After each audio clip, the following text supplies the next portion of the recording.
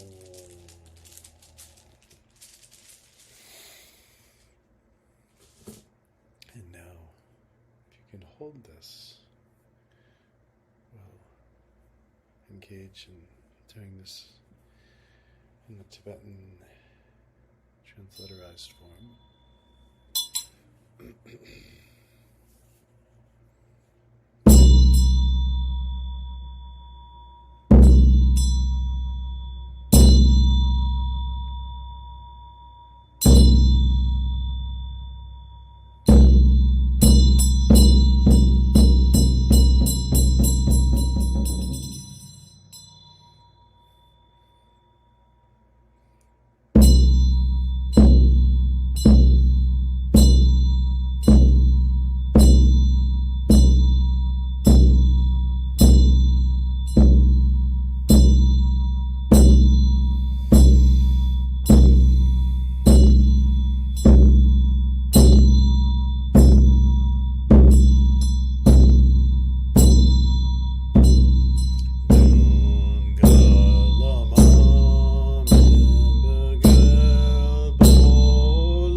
Imagining that the three jewels, the Buddha, the Dharma, the Sangha, and the three roots, the Guru, the Hiram, and the Dakinis, all of the guests of apparent existence, through offering all of this with devotion, that they perfect the two accumulations, that all of the glorious Dharma protectors, the guests of quality, through offering this to you, that they perform all of the activities and grant all of the siddhis.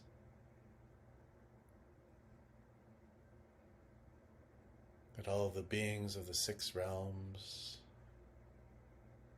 the God's realm, demigod realm, human realm, animal realm, hungry ghost realm, the hell realms, the guests of compassion, that through this generosity that their suffering is completely pacified, and all of these beings are able to experience happiness. The 8 classes of elemental spirits and the karmic debtor guests, by dedicating this to you, may you possess the mind of bodhicitta.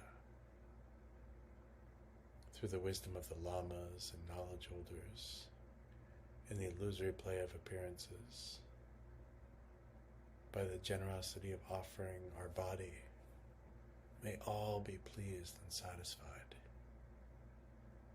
May sentient beings be liberated from all suffering. Our mind, under the power of illusion and obscuration, imputes phenomena as dualistic appearances. Primordially,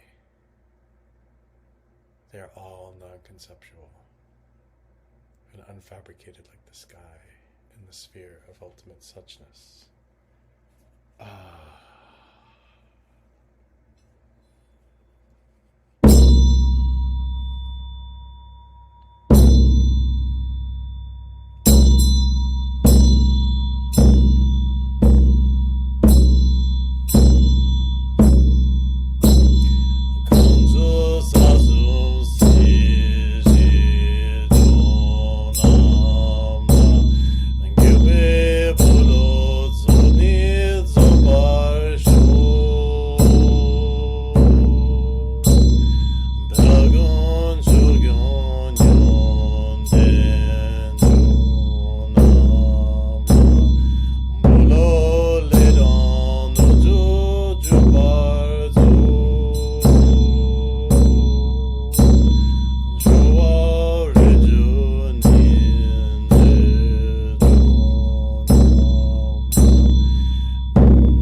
yourself to rest free and open, dynamic,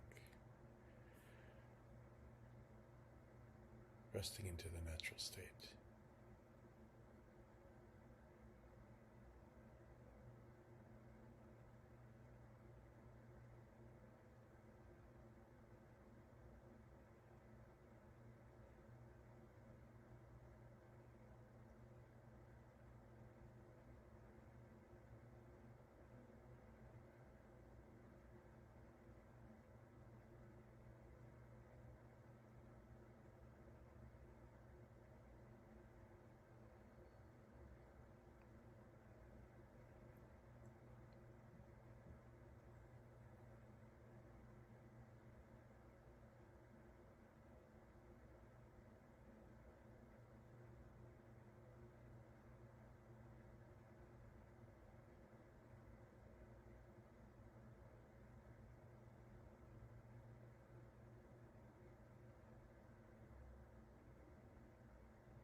Pay.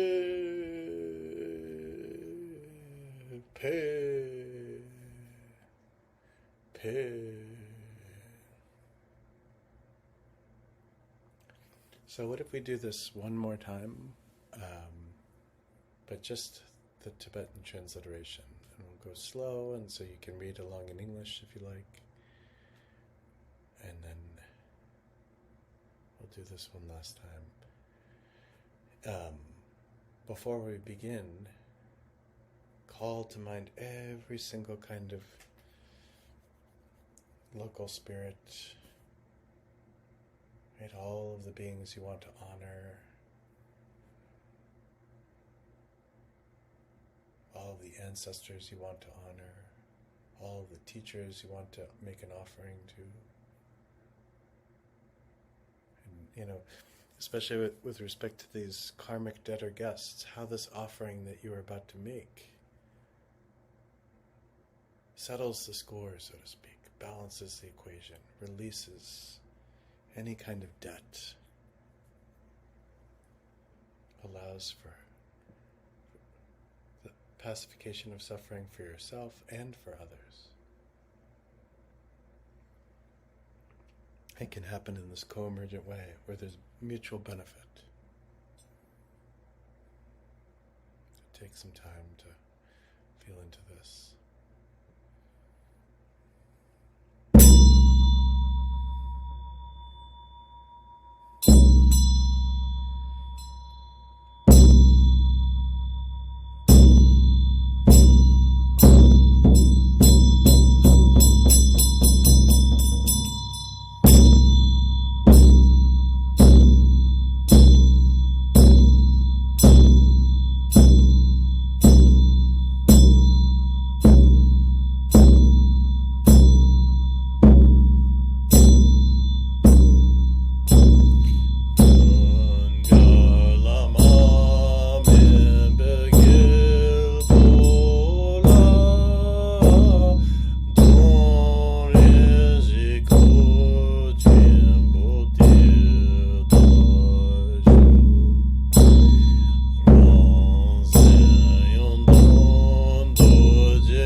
resting in the natural state.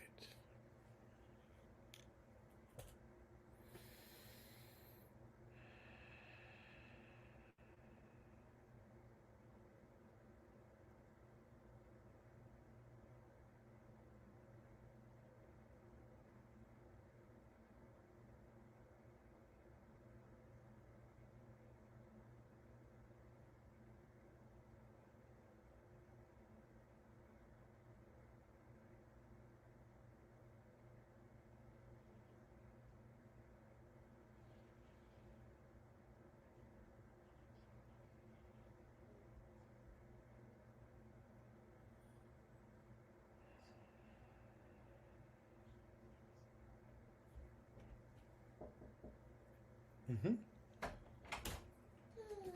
Hey, just give it 1 sec, sweetie. That's okay. It's okay. Yes. In a couple minutes. Yeah. Yeah, the little ones are calling. My small dakinis, or dakinis, dakas, whatever. So,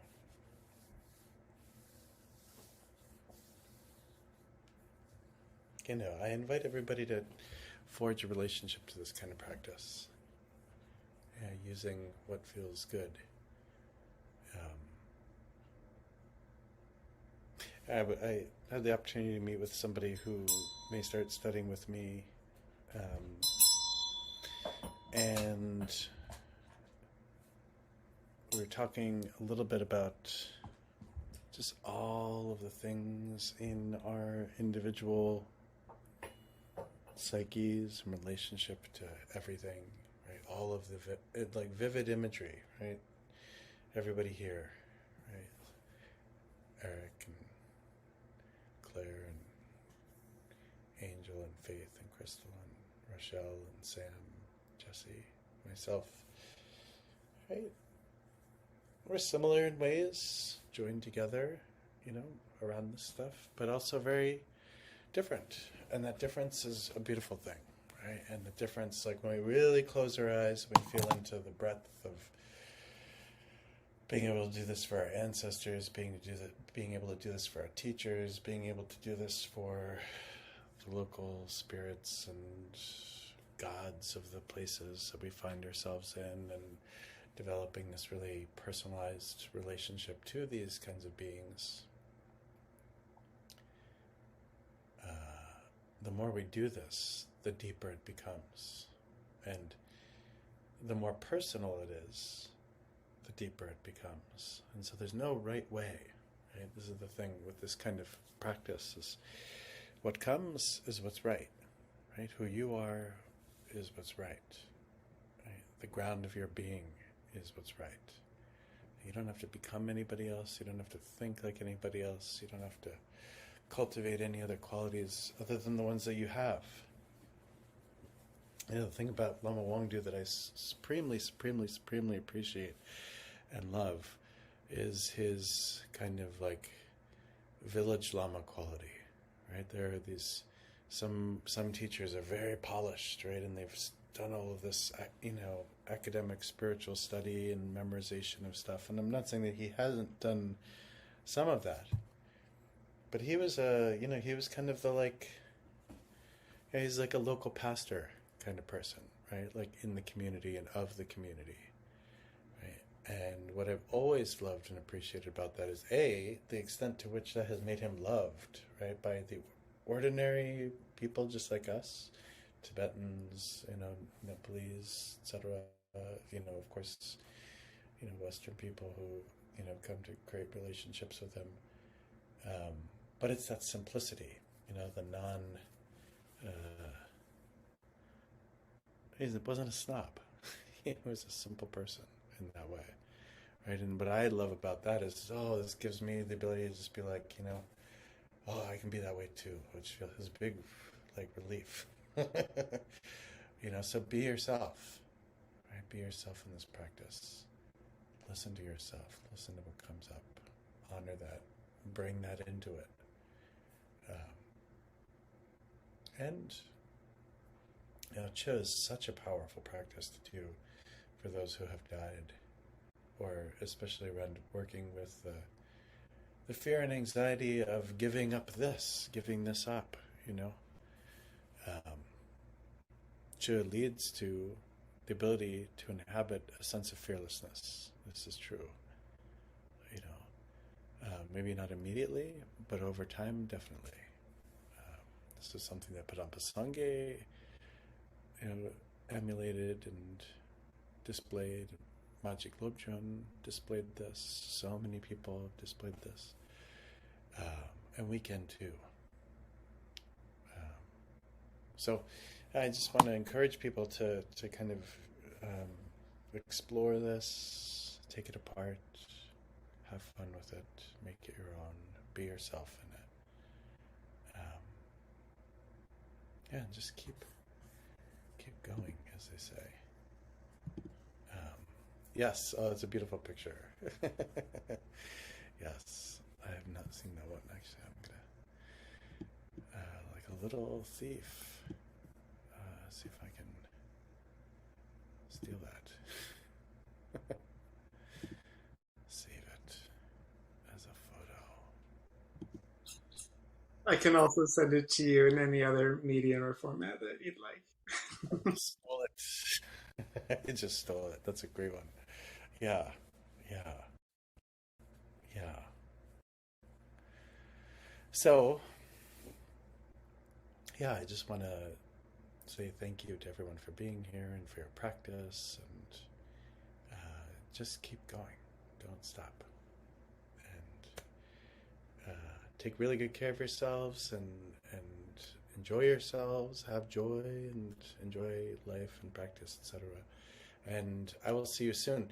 I don't think we'll be able to do this at the same time next month because of the retreat out in North Carolina. But I'll be in touch with Eric and we'll come up with the equivalent time. It'll be a Thursday probably in December. So take really good care of yourselves, everyone. Be well. May the protectors protect you, and see you soon.